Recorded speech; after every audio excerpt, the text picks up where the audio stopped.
എല്ലാവർക്കും ഭയങ്കര പ്രതീക്ഷ. ഇവിടെ കേരളത്തിൽ നിന്നല്ല, ഇന്ത്യയിലെ എല്ലാവർക്കും ഭയങ്കര പ്രതീക്ഷയായിരുന്നു. IM വിജയൻ ഇലക്ഷൻ നിൽക്കുന്നുണ്ടോ എന്ന്. പക്ഷേ എന്നെ സംബന്ധിച്ച് എനിക്ക് ഫസ്റ്റ് 86, 87 കരുണാകരൻ സാറുള്ളപ്പോഴാണ് ജോലി കിട്ടിയത്.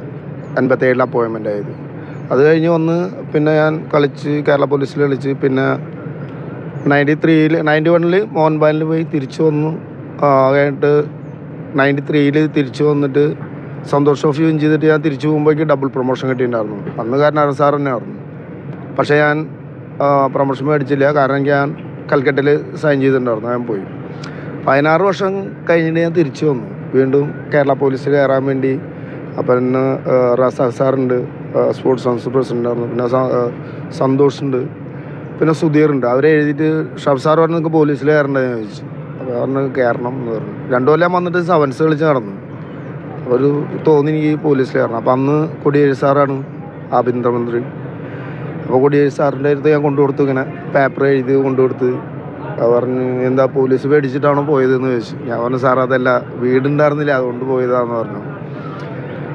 അപ്പോൾ അത് കഴിഞ്ഞ് ഞാൻ ജോയിൻ ചെയ്ത് ഒരു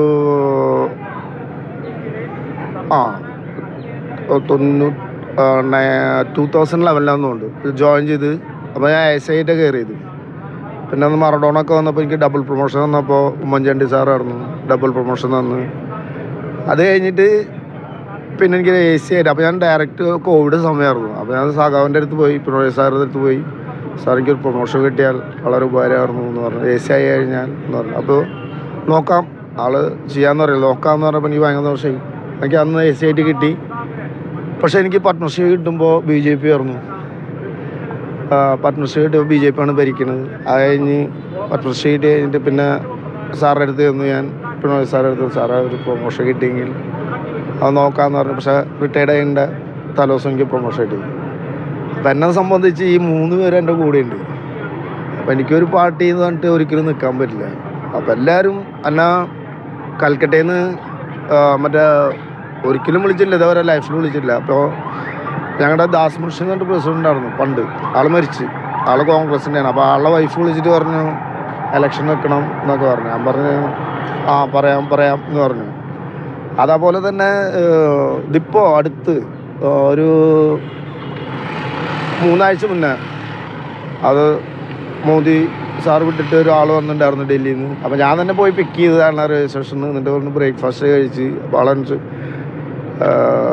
ഇലക്ഷൻ ലഡേക്കാന്ന് ചോദിച്ചു. ഞാൻ പറഞ്ഞു ഇല്ല സാർ, ഞാൻ ഇലക്ഷൻ നിൽക്കുന്നില്ല.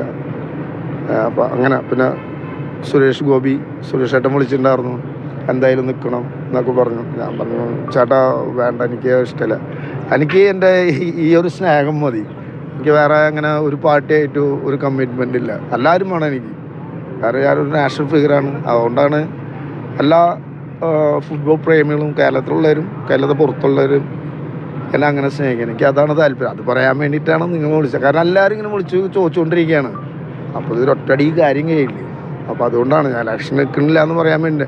പക്ഷേ ഞാൻ അല്ലായിരുന്നു, സുരേഷ് ഗോപിയുടെ പറഞ്ഞു എല്ലാവരും പറയണ്ടത് നിങ്ങൾ എനിക്ക് ഒരു MP തന്നോ, ഇപ്പോൾ PT ഉഷയ്ക്ക് കൊടുത്ത പോലെ ഒരു MP തന്നോ, അതിൽ ഞാൻ പാർട്ടി നോക്കില്ല, ഒരു സ്പോർട്സിൻ്റെ അത് വെച്ച് തന്നു കഴിഞ്ഞാൽ ഞാൻ തീർച്ചയായിട്ടും ഞാൻ MP ആയി കിട്ടി കഴിഞ്ഞാൽ എന്തായാലും വരുന്നു പറഞ്ഞു. അല്ലാണ്ട് ഇങ്ങനെ ഒരു പാർട്ടിയിൽ ആയിട്ട് നിൽക്കാൻ എനിക്ക് എല്ലാവരും വേണം. ഞാൻ അങ്ങനെ കൊണ്ട് നടക്കണതാണ്. ഇത്രയുള്ളൂ, ഇത് പറയാനും വന്നത്.